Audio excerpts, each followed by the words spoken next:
Bonjour ou bonsoir à tous. Vous êtes sûrement plusieurs personnes à avoir reçu des prophéties venant de Dieu. Certains vous les avez notées, d'autres vous les avez en tête. Mais je conseille de toujours les noter car une prophétie peut être donnée pour des années plus tard. Une chose est d'avoir reçu une prophétie, une autre est de se mettre en action. Donc la question est, que faire lorsque je reçois une prophétie venant de Dieu? Et je parle d'une vraie prophétie dont le Seigneur est la source. Ce n'est pas qu'une prophétie est donnée, qu'elle va s'accomplir de manière statique. Il y a toujours la part de Dieu et la part de l'homme. Je donnerai plusieurs exemples et des cas de situation pour que vous puissiez comprendre la pensée de Dieu. Tout d'abord, commençons par le début en répondant à plusieurs questions. La première question, c'est qu'est-ce qu'une prophétie? Une prophétie est un discours émanant de l'inspiration divine. Lorsque nous parlons d'une vraie prophétie, nous parlons d'un message venant de Dieu. Une prophétie déclare les desseins de Dieu et cela de plusieurs façons, c'est-à-dire soit pour condamner, reprendre ou pour réconforter et révéler les choses cachées. Une prophétie n'est pas à confondre avec le don de parole de connaissance. Certains pensent que lorsque dans un service prophétique ou dans une atmosphère prophétique, on donne à une personne son adresse exacte, son numéro de téléphone exact ou la couleur de ses chaussures par exemple. Les gens pensent que ce sont des prophéties. Non, c'est le don de parole de connaissance qui opère. Le don de parole de connaissance est souvent spectaculaire. Je te donne des détails, ce que tu as fait ce matin, la personne qui t'a appelé à 13h26. C'est précis. C'est le don de parole de connaissance. Un don qui donne des révélations cachées, qui touchent de manière générale le présent et le passé. Mais la prophétie est souvent très simple et touche le futur.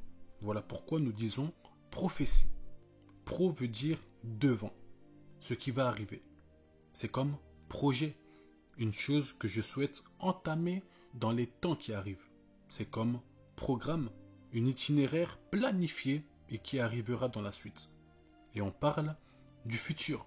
Le futur, ça peut être demain ou même dans 1 heure car ça vient après le message. Donc une prophétie, c'est un message simple mais divin. Par exemple, une prophétie qui dit « Dans 5 ans, Dieu t'amènera dans le pays que tu souhaites aller ». Ce n'est pas forcément spectaculaire, mais c'est un message divin qui s'accomplira dans le futur. Une prophétie peut être aussi une chose que tu sais déjà, mais elle vient pour te réconforter. Une prophétie sort et il est dit « Ne sois pas inquiet, le Seigneur est avec toi ». Tu sais que le Seigneur est avec toi, mais c'est quelque chose, un message dont tu avais besoin d'entendre à ce moment précis pour être réconforté. Dans 1 Corinthiens chapitre 14, le verset 3, il est dit « Celui qui prophétise, au contraire, parle aux hommes, les édifie, les exhorte, les console. » Je ne rentrerai pas dans les détails, mais voici les composants d'une prophétie. Elle édifie, elle exhorte et elle console. Donc, faites la différence entre le don de parole de connaissance et une prophétie. Sans rentrer encore dans les profondeurs de ces deux choses, c'est là que je vais me stopper. Deuxième question. Pourquoi Dieu te donne une prophétie ou plusieurs prophéties? Dieu donne une prophétie pour avertir, informer ses enfants, pour informer la personne vers qui il s'adresse. Le Seigneur peut ne pas t'informer et refuser de te mettre au courant de certaines choses. Mais s'il souhaite te l'informer et te mettre au courant, ce n'est pas sans raison. Nous allons voir ça tout à l'heure, mais une des raisons du pourquoi Dieu nous informe et nous met au parfum, c'est pour que de notre côté, nous puissions nous préparer. Troisième question, pourquoi nous devons être acteurs dans la prophétie? Dieu a toujours, ou je dirais même, de manière générale, collaborer avec l'homme. Dans ses réalisations, Dieu aime faire participer l'homme. Le Seigneur voulait sauver Ninive et ne pas les détruire. Mais il a voulu la collaboration de Jonas pour pouvoir le faire car ils étaient dans une condamnation. Jonas qui au début avait refusé. Le Seigneur avait un plan, c'était sa part, mais il y avait aussi la part de Jonas qui était de se rendre sur les lieux et de prêcher. Nous avons Dieu qui met en place le jardin d'Éden, mais il collabore avec Adam afin qu'il prenne soin de ce jardin. Nous avons encore le Seigneur qui voulait faire sortir son peuple d'Égypte et il collabore avec Moïse pour qu'il soit l'instrument à utiliser pour la délivrance d'un peuple. Donc Dieu aime collaborer et travailler avec l'homme dans ses réalisations. Et Dieu veut que nous puissions être acteurs dans la prophétie, tout d'abord pour participer. Dieu n'est pas égoïste, il veut que tu vives des choses, que tu découvres des choses.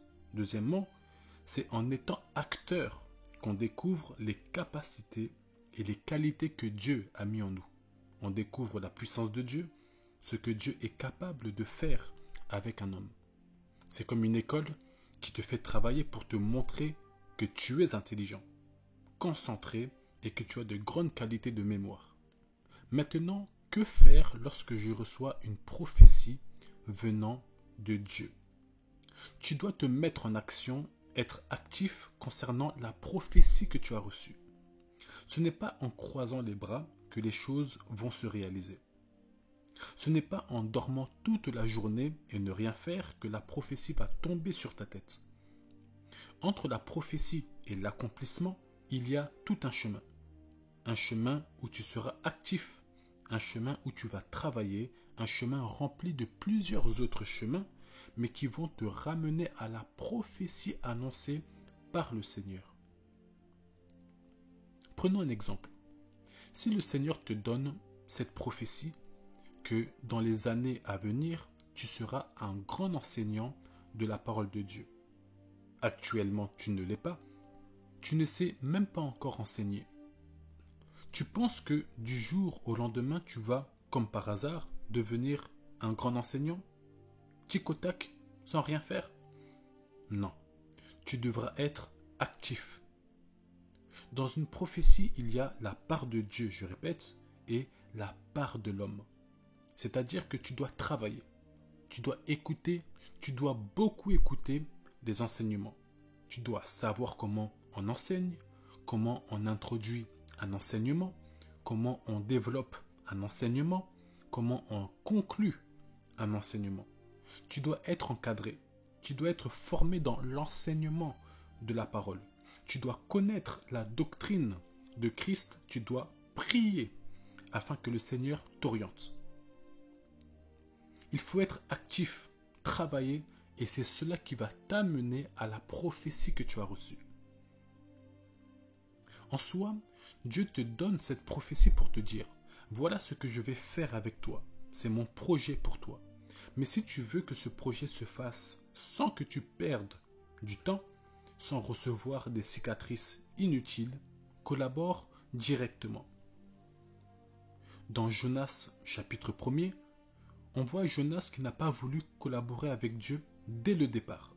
Il a changé après, mais dès le départ, il n'a pas collaboré avec Dieu. Conséquence, il a été 3 jours dans le ventre du poisson. S'il avait collaboré directement, il aurait évité ces 3 jours de problèmes et ces 3 jours de retard. Donc, ne pas entrer directement dans le message de la prophétie nous fait prendre du retard. Ce que Dieu est censé accomplir avec toi à tes 22 ans, il l'accomplit à tes 28 ans. Ce n'est pas la faute de Dieu. Dieu a fait sa part, tu as reçu la prophétie, mais toi tu n'es pas entré dans la prophétie que tu as reçue. Car une personne qui reçoit une prophétie doit se comporter et marcher selon la prophétie. Et c'est cela qui va te faire entrer dans cette prophétie. Voici un autre exemple. Tu as reçu une prophétie que tu seras riche. mais tu refuses le brisement de Dieu sur les finances. Tu refuses de passer dans le désert de l'argent. Tu refuses lorsque Dieu te dit de donner l'argent aux autres et que toi tu puisses rester avec pas grand-chose. Documente-toi sur la gestion de l'argent, sur la gestion des finances. Forme-toi sur comment gérer son argent. Travaille aussi ton caractère, l'humilité, la sagesse, l'amour, qui ont aussi un lien avec la richesse en Jésus-Christ. Tu dois aussi prier pour que Dieu t'oriente. Comprendre la parole de Dieu, si je peux ainsi m'exprimer, pour que tu puisses savoir ce que Dieu dit sur l'argent et comment il perçoit cela. Donc, je répète, tu dois être actif. Actif. Quand Dieu donne une prophétie, il donne souvent les grandes lignes, mais il ne donne pas au début les détails. En soi, Dieu veut faire de toi pas simplement un riche, mais un riche humble et non attaché à l'argent. Que l'argent qu'il donnera soit entre de bonnes mains, dans les mains d'une personne ayant un bon cœur. Donc, l'accomplissement de cette prophétie te fera passer par des situations de brisement, des chemins, mais il y aura aussi certaines choses que le Seigneur te demandera de faire.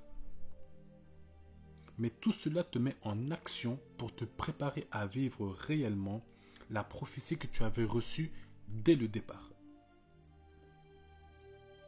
Voici encore un autre et dernier exemple. Tu reçois une prophétie que tu auras le mariage. Certains pensent que l'homme va leur tomber du ciel ou frapper à leur porte. Oui, bonjour, le Seigneur m'a donné votre adresse et il m'a dit que vous êtes la femme de ma vie. Tu n'obtiendras pas les choses en croisant les bras. Travaille ton caractère par la parole. Est-ce que tu sais cuisiner? Va voir ta mère qu'elle t'apprend à cuisiner, à prendre soin d'un homme. N'oubliez pas, entre la prophétie et l'effectif de la prophétie, il y a un temps. Entre la prophétie de la naissance de Christ et sa réalisation, il y a eu un temps. Il y a eu la naissance du père de Marie, la naissance de Marie, la rencontre de Marie et de Joseph, etc. jusqu'à la venue du Christ. En soi, de sa naissance, je parle. Il y a plusieurs choses et plusieurs événements qui se sont passés entre-temps, même des détails qui n'ont pas été annoncés dans les prophéties données par les prophètes dans l'Ancien Testament. Ces détails-là, Dieu les avait cachés, mais il avait donné les grandes lignes. C'est là que je vais m'arrêter en disant qu'il ne faut pas être statique lorsqu'on reçoit une prophétie. Mais surtout, il faut aller vers le Saint-Esprit afin qu'il te dise et t'oriente sur les choses que tu dois faire, à la manière dont tu dois marcher. Quel itinéraire suivre afin que tu puisses arriver jusqu'à l'accomplissement. Souvent, l'itinéraire est plaisant, souvent, il n'est pas plaisant, souvent, c'est les deux, mais tout concourt au bien de ceux qui aiment Dieu. C'était le message sur que faire lorsque je reçois une prophétie venant de Dieu. Merci beaucoup et que Dieu vous bénisse.